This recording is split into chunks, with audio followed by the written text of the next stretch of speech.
कहानी की शुरुआत में हमें ईजिन का घर दिखाया जाता है, जो ईजिन बैठा हुआ रहता है और फ़ोन की तरफ देखते रहता है, जैसे कि फ़ोन का इंतज़ार कर रहा होता है। तभी वो घड़ी के पास देखता है जिसमें 4 बजे होते हैं।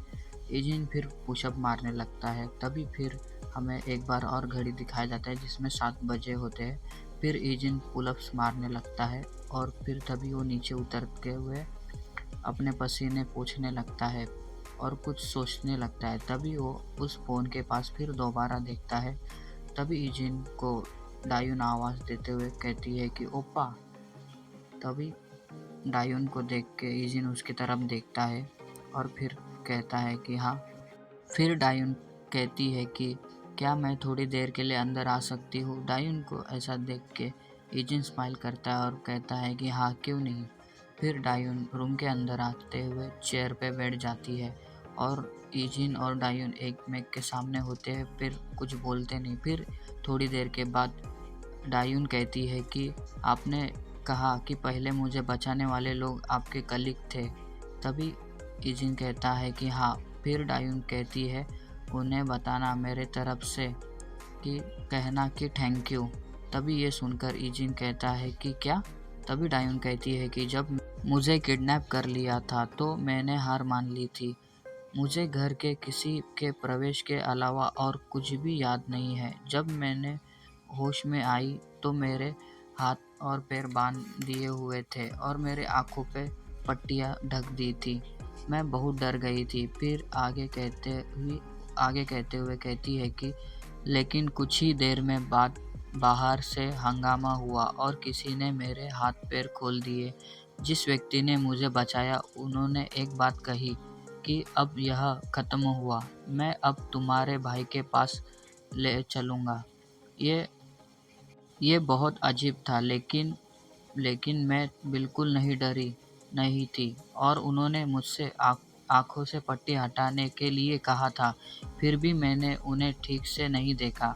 वो पूरे रास्ते मेरे साथ बहुत सावधान रहे, यहाँ तक कि जब मुझे कार में ले जा रहे थे तभी भी वो चुप थे, लेकिन वो अच्छे से कार में भी बहुत सावधान थे, चिंतित थे कि कहीं मैं संतुलन खोकर चोट ना खा लूँ। ये सुनकर ईजिन सोचने लगता है। तभी डायुन कहती है कि आप उनके बहुत करीब रहोगे। उसे हँसता देख ईजिन हैरान हो जाता है और शांत होते हैं। फिर थोड़ी देर बाद कहता है कि वो मेरे फैमिली की तरह है।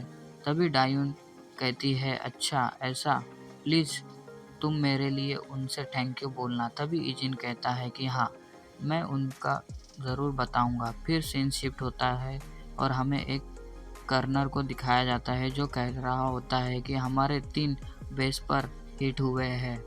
तभी सामने वाला आदमी कहता है कि हाँ, भले ही बेस अलग-अलग देशों में थे, उन पर एक ही टाइम पे और एक ही समय पे हमला हो गया। तभी वो कर्नल कहता है कि इसका मतलब यह है कि यह कोई संयोग नहीं था। वो कौन लोग हैं जिन्होंने हमें छूने की हिम्मत की थी? तभी दूसरा आदमी कहता है यह एक अनुमान है, लेकिन ऐसा लगता है जैसे यह नंबर थे। तभी कर्नल गुस्से में कहता है कि क्या नंबर? तभी दूसरा आदमी कहता है कि हाँ नंबर, पर हम हमला करने की कोशिश कर रहे पागल डॉग को भी उन्होंने टेक डाउन कर दिया और ऐसा लगता है कि वो हमें कुछ चेतावनी दे रहे थे कि उसकी मदद करना। तभी कर्नल कहता है कि इसका मतलब यह है कि हम पागल डॉग और अन्य दोनों के नंबर से हार मान सकते हैं। तभी वो आदमी कहता है कि हम भी इसी सॉल्यूशन पर पहुँचे हैं कि कर्नल बैडस लुक में कहता है जाओ सभी नंबर पर नज़र रखो और उनको छूने की हिम्मत मत करना। तभी वो आदमी कहता है कि ठीक है सर। तभी सीन शिफ्ट होता है, हमें ईजिन स्कूल में जाते हुए दिखाते हैं रास्ते में। तभी ईजिन को कोई पीछे से आवाज़ देता है। तभी ईजिन पीछे मुड़ के देखता है तो 2 क्यूट लड़कियां ईजिन को कहती है कि क्या तुम अपना नंबर दे सकते हो? ईजिन उनकी ओर देख के कहता है अरे सॉरी, मैं अपना नंबर उन लोगों को नहीं देता जिन्हें मैं नहीं जानता। तभी उसे देखते हुए एक लड़की देखती है, ये कोई नहीं अपनी यूना रहती है। यूना ईजिन को देखते हुए सुखजुक यूना के पास देखने लगता है। तभी पीछे से कोई कहता है कि वह फिर से उसी के साथ अपना दिन शुरू कर रहा है। ये कोई नहीं, ये ली होता है। ली आगे कहता है कि खैर, मैं उसकी शक्ल देखकर समझ सकता हूँ कि, लेकिन क्या यह बहुत ज़्यादा नहीं हो रहा है? हर दिन कोई बार बार उससे नंबर मांगने आ जाता है, लॉल। तभी यूना ली से कहती है कि क्या तुम जेलसी फील कर रहे हो? तभी ली कहता है कि खैर, शायद थोड़ा सा। तभी ली यूना से कहता है कि इससे इम्पोर्टेंट यह बात है, क्या तुम हर बार उसके साथ सहमत हो? ये बात सुनकर यूना थोड़े देर कांपते हुए कहती है कि क्या? तभी ली कहता है, क्या तुम्हें इसे इस तरह देखकर परेशानी नहीं होती? मुझे लगता है कि यह सचमुच मेरी नसों पर असर करेगा। ये सुनकर युंगसुक भी कहता है कि मेरे भी। तभी भी पार्क कहता है, मुझे पता है कि ईजिन ऐसी पर्सनालिटी, लेकिन यह मुझे हर बार चिंतित कर देता है। ये सुनकर यूना के होश उड़ जाते हैं। तभी यूना उसे कहती है कि क्या?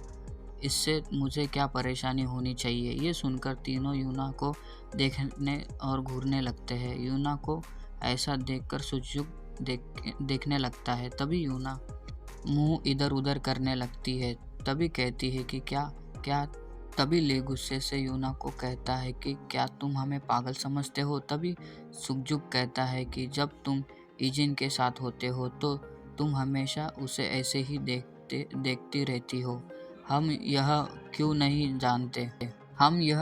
जान पाएंगे कि तुम ईजिन को पसंद करती हो? ये सुनकर पार्क भी कहता है कि पहले भी जब ईजिन हमारे साथ पीसी रूम में नहीं जाता था या ठिकाने पर नहीं होता था तो तुम्हारा चेहरा उदास हो जाता था, लेकिन जब ईजिन वहाँ होता है तो तुम बहुत खुश हो जाती हो।